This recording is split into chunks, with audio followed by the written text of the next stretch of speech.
Hello, and welcome to another review or another show of Tracy at the Movies, the channel that has me reviewing classic movies and coming on and talking about them. Today, we're reviewing a movie called The Women, not the remake that was terrible. I'm talking about the original 1939 one.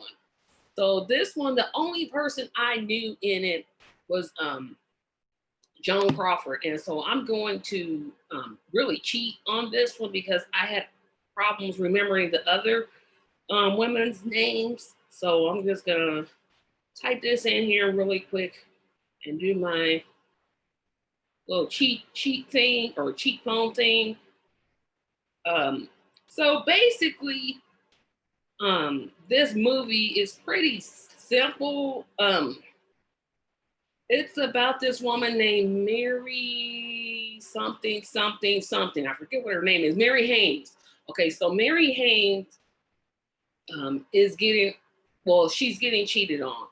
And a bunch of gossiping women, basically her friends, um, they do her really bad in this. I mean, this movie was wow. It was just wow.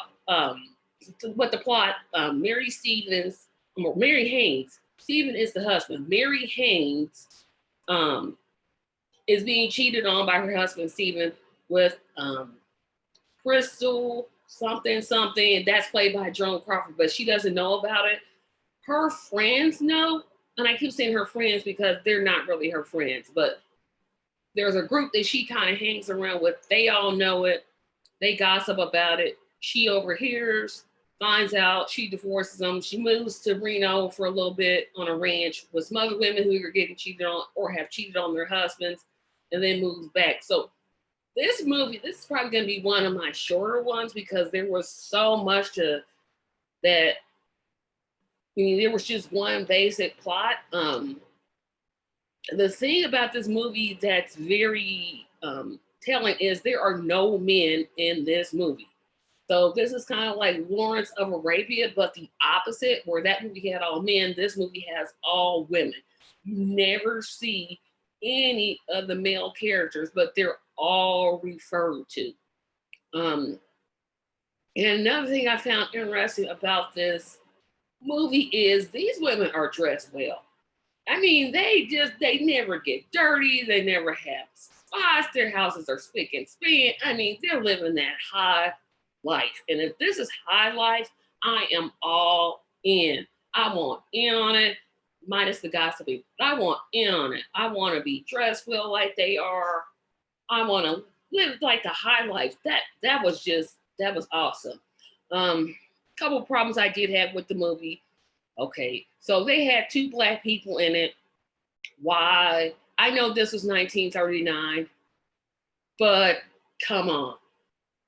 They could, the way that they spoke in those movies, I'm like, y'all is not serious with this. Y'all cannot think this is what black people are really like. No. I had a real problem with that aspect of it, but they're in it so briefly. I'm like, well, I guess, but just agitated me a lot.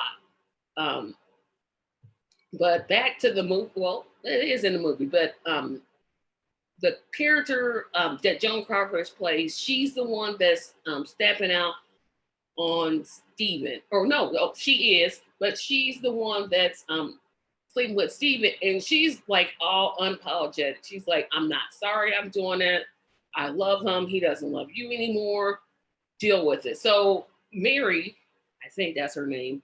Mary, is her name Mary? Oh shoot, I forgot that quick. So Mary says, okay, I'm just, there's nothing to do with this marriage. There's nothing saving this marriage. I'm getting a divorce. So she gets a divorce in Reno. Where does she get the money to go to Reno? Because she doesn't work. She doesn't have her own income. She has this annoying little daughter that's just like, why? I mean, the daughter's all like crying in the bathroom because she doesn't want her mother to see. I'm like, shut up. Just go away. Um, this movie is based on the play The Women by Claire Boots. And she wrote something else, and I can't think of it right now. But it had, like I said, it's just different. They, oh boy, they are just, they're ruthless and they're gossip. I mean, just ruthless. And Crystal, she works at like a perfume store.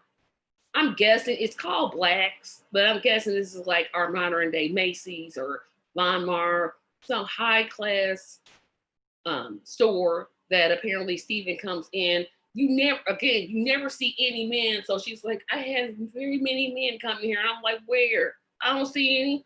But again, this place called The Women, not the women and the men. So, and they're keeping in the tradition of the stage play where you don't see any men. So, um, my takeaway from the movie, though, again, was these women are just ruthless and they're gossiping. That's what the whole movie is really about. You know, they got the plot, and Mary ends up back with Steven because he feels really guilty about cheating on her. I couldn't figure out why she felt bad for leaving him.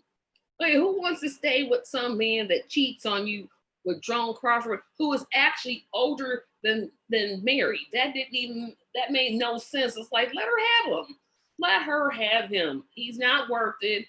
Um, and it turns out Crystal is low down and dirty anyway because she's cheating on Steven with oh, what is his name? Buck Winsworth or something like that. And he's the husband of the countess who kind of comes in later. Um, she's like, oh well, I mean, it was just like, again, it was just vicious gossip. Um, I'm surprised a woman wrote this because it gave women like the worst qualities of being a woman. Catty, petty, gossipy. I know gossipy is not a word, but it was just all over the place in terms of how vicious these women are. And I know women, we can be vicious when we're provoked, but some of these women just were not provoked. I mean, the skinny gal who I thought at first was Lucille Ball, I'm like, no, Lucille Ball isn't in this movie, but she reminded me of her. I'm like, girl, sit down. You got on them big old deep glasses, and I'm not making fun of people with glasses, but hers were like deep, super thick. She's taking like her knitting to a fashion show, which I do want to talk about that fashion show. Um, that part, for some reason, they went on Wizard of Oz, and then the fashion show, which what was the point of it, was in the movie, and it was in color, and everything else was black and white. I'm like, this isn't no Wizard of Oz. If it's gonna be in black and white, be in black and white. Or if it's gonna be in color, be in color. Don't do both. You're not the Wizard of Oz. No, don't do that. But they did. I guess Mary was going to buy some things um, at the fashion show, which some of those things were just, again, I'm like, who? I want to wear all of those clothes except for the ones that the black people had on. I'm like, you're gonna put a headscarf and not like this one because you can see like my actual hair, but the one where you're tied on at night, um, I didn't have to have her in a maid uniform like that. But the rest of the clothes, oh yeah, I wear those a hot minute. I would do it, no questions about it. But again, the movie really is about the relationships that women have with each other. And I, as a person with a lot of female friends, I'm glad I don't have that in my life where we're just catty and we're always talking about men. I mean, we do talk about men, don't get me wrong, we do. It's a constant source, but we don't just go on and on and on like these women do. We got stuff going on in our lives. We are doing things, we're owning businesses, we're networking, we're out here doing community service. These women just had nothing going on except for the one woman that had a job. There was only like one woman. I'm like, the rest of y'all get a job and get a life, please, because y'all look pathetic in these streets like that. My goodness. And again, I know it's 1939. I know at the time women were at home mostly, but thank goodness times have changed because this life, where you're just totally dependent on a man for income. That's just not the life for me. That's just so terrible. Just a terrible life to live for me, because there's things that I want to do. There's dreams that I have. Um, I want to be self-sufficient, because like the one girl said in the movie, and I thought, why didn't they have like this more? Is, who are you if you're not your own person? I'm like, yes, that is so true. Um, but again, just I'm just glad that I have female friends, but we never ever get this petty with each other. We're gonna say something negative about the person, we're telling them directly. We're not going behind their backs and talking about them. That's another thing I didn't like. Again, the cattiness. I'm like, oh, stop it. It was just out of hand. Um, I thought the daughter, little Mary, I'm like, again, she could have just wrote her out of the stage play and the movie. It just was ridiculous. Um, just didn't even serve a point. I mean, there was one scene where she's like, "Well, the mommies and daddies don't love each other." Girl, shut up. Oh my goodness. It was like, her character was just so one dimensional. Um, just there for no reason. Just get her out of the movie, particularly. Um, just pointless, dumb, didn't even make any sense to me why she was in there. I don't know if this movie would have worked with men in it. I don't think it would have, because again, it was concentrating on women. Again, just highlighting the bad side of women and not necessarily the strong sisterhood that we can build with each other. I thought, well, where's that at? But that wasn't this movie. It's not.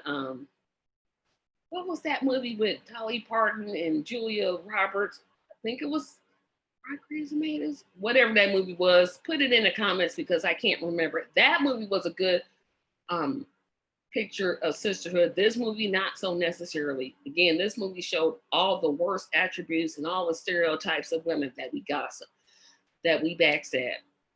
Just didn't like that part. The fashion part, loved it. Again, I wear all the clothes. I would wear every single last one of those clothes, except for ones with the black people and they were dressed like maids. No. But everything else I would wear, definitely, definitely, definitely. And back on what they would wear, there's one scene where Mary has I think it's a fur coat. Um, but she's going to bed. I'm like, who wears that's the kind of life right there. You're wearing fur coats over your nightgowns. That you about that life to me, girl. You do you. That was great. I don't know why that scene stuck out with me, but overall, this was not a terrible movie. I would recommend it, but don't get it on YouTube because I could barely hear it. I had to put on my earphones and take them out, then turn it all the way up, and I'm still like had to use the closed captioning to see what they were saying. So if you're going to get it, it's probably just best to get it on DVD or something like that. Um, Again, if I'm giving this movie a grade, I'm gonna say a C minus. It's a solid C minus. It's not terrible. It's not an F minus, but because of some of the cultural things they had, and the cattiness and the pettiness and the backstab, I just could not give it above a C minus. I think that's it. I would recommend it. Like if it's raining and you can't go anywhere, this is a good movie to watch. Don't watch the remake. The remake is terrible. Remake is terrible. Don't watch it. Don't watch it. Don't watch it. But I would recommend this. Like I said, it's a solid C minus. And so that's pretty much all I have to say about the women in the movie. Um, Enjoyable in some parts, racist in some others. Typical 1939's movie in that boat. So again, this is the end, but of this review. But next week, even though I do it every 2 weeks, next week I'm going to be doing, I believe, the Star Wars holiday special to get prepared for Christmas. So be on the lookout for that. As always, remember to like, share, comment, and subscribe. All the links are in the bottom. And I will see you all when I see you. Have a great day. Bye bye.